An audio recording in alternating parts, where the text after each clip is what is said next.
Pesawat turun sore ini tadi barusan mengakibatkan roboh rumah warga. Nah, roboh nih ya, nah. Ini bagian dapur, kamar mandi. Dapur rumah warga ambruk, imbas pesawat terbang rendah karena sulit mendarat di Bandara Silampari.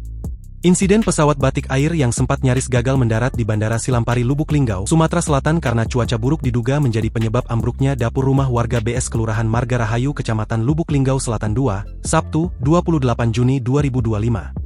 Rumah tersebut milik Desi Sakita atau Desi Tole yang ambruk saat pesawat milik maskapai Batik Air melintas. Diketahui, pesawat tersebut terbang rendah karena kesulitan saat hendak mendarat di Bandara Silampari, Sabtu, 28 Juni 2025, sekira pukul 16 WIB saat kondisi cuaca buruk. Desi Sakita, pemilik rumah mengaku peristiwa ini baru pertama terjadi bahkan kerusakan cukup parah di mana bangunan bagian dapur, seperti dinding tebeng layar ambruk diduga akibat hempasan angin dari pesawat saat akan mendarat. Untungnya anak saya tidak ada di dapur saat itu, sesaat sebelum kejadian anak saya sempat mengambil nasi di dapur, saat sampai di ruang tengah pesawat tiba hingga menyebabkan dinding tebeng layar, dinding segitiga pada bagian atap, ambruk hingga menimpa bagian dapur, ungkapnya, Minggu, 29 Juni 2025. Anaknya yang melihat kondisi itu langsung berteriak dan memanggil dirinya yang saat itu tengah berada di luar rumah bersama tetangga. Kalau suara gemuruh pesawat terbang kita sudah biasa karena berada di jalur pelintasan namun kejadian itu berbeda karena memang jarak terbangnya cukup rendah, ujarnya. Diinformasikan ada 3 rumah yang terdampak namun 1 rumah yang tergolong parah akibat kejadian ini. Menurut dia, kejadian seperti ini sebelumnya juga pernah terjadi, namun tidak separah ini. Informasi 3 rumah namun yang paling parah rumah ini, karena rumah yang lain hanya sebatas list plang yang lepas, ungkapnya.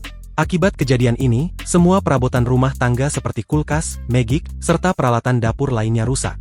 Di tempat yang sama, Ketua RT 6, Novan mengaku kejadian kali ini tergolong cukup parah jika dibanding tahun-tahun sebelumnya. Karena memang kondisi rumah dengan Bandar Udara Silampari hanya 100 meter. Waktu itu maskapai Nam Air namun tidak begitu parah hanya saja atap rumah warga yang lepas, jelasnya. Tadi malam, Sabtu, 28 Juni 2025, pihak Bandar Udara Silampari sudah mengecek ke lokasi bersama lurah dan camat. Pihak bandara menyarankan untuk mengajukan surat permohonan pengajuan ganti rugi akibat insiden ini ke maskapai Batik Air. Kemungkinan Rabu nanti baru akan ditindaklanjuti, jelasnya. Berdasarkan keterangan pihak Bandar Udara Silampari sesaat akan landing, pesawat tersebut memang cukup rendah hanya di ketinggian 200 meter saja. Biasanya saat akan mendekati landing ketinggian pesawat berada di 500 meter dari permukaan tanah. Pesawat turun sore ini tadi barusan mengakibatkan roboh rumah warga. Nah, roboh nih ya, nah. Ini bagian dapur, kamar mandi. Download Tribun X sekarang. Menghadirkan lokal menjadi Indonesia.